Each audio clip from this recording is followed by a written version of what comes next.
Hey everyone, this is Sean from the Dust Devils. Welcome to the final episode of Riding Shotgun's development history. This final installment documents our work after Alpha up to the version of the Arcade Edition playable at Toronto's Level Up 2026 showcase. While the Alpha milestone had generally gone over well, playtesting revealed that we still had a big issue. The car was just too damn hard to control. It was too slippery. It fishtailed extremely easily. The steering had huge dead zones that caused you to spin out and get turned around. No amount of visible walls or anti-flip or any other systems to rein in its physics were going to work. We needed to retool the car's controls from the ground up to be simpler to use and less physics-oriented.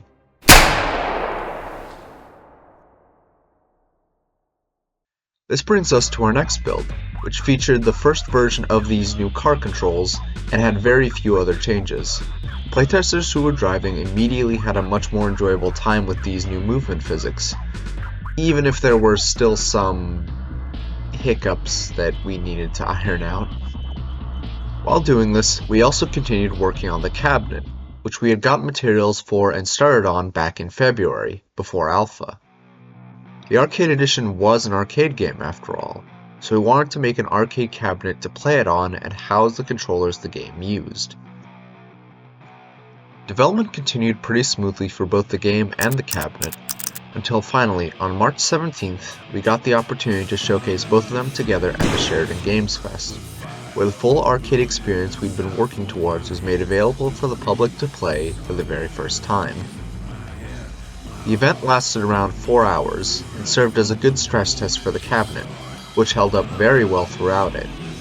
We also had a new build ready for the event, which featured some pretty notable additions. We added a new type of obstacle onto the roads in the form of explosive barrels. These spiced up the gameplay for both the driver and the shooter by giving them something else to avoid and shoot at, respectively. It would also make for interesting co-op moments by having players call out to each other when one's ahead, and they need to do something about it. Large Satan enemies also got an upgrade with the ability to knock the car back if it ran into them when they weren't stunned. This was a feature that had been planned for a while, but had to be put on the back burner due to the car changes.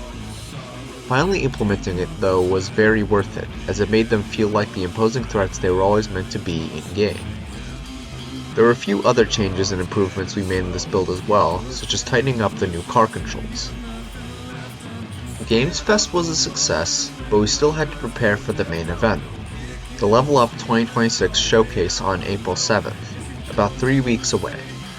With just about all the core features for the Arcade Edition already implemented, development during that time was pretty relaxed, outside of an out-of-nowhere memory leak, adding in some minor touch-ups, features, and bug fixes, as well as some long-overdue visual effects for the Regenerator power-up.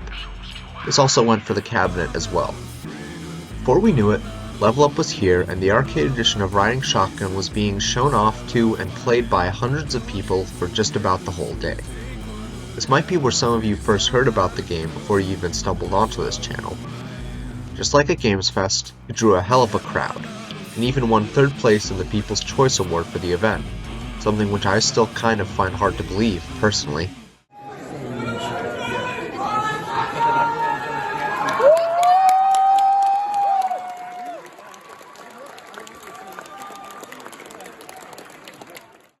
And that pretty much brings us to where we are now.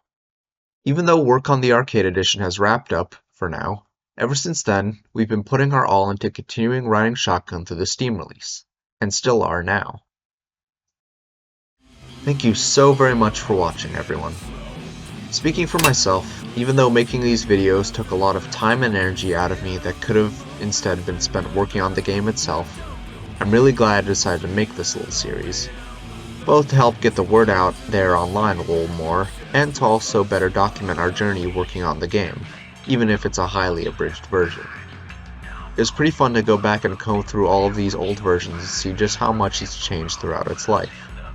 I also enjoyed making these videos overall, from writing the scripts, to editing everything together, to making the thumbnails, and putting it out for everyone to see. We'll still be sharing more about work on the game, but not like this. Probably as shorter, much more present updates occurring in real time with development rather than the recap format this series has used. Anyways, that's all I have to say for now. Once again, thank you to everyone here, and I hope to see you on the road ahead.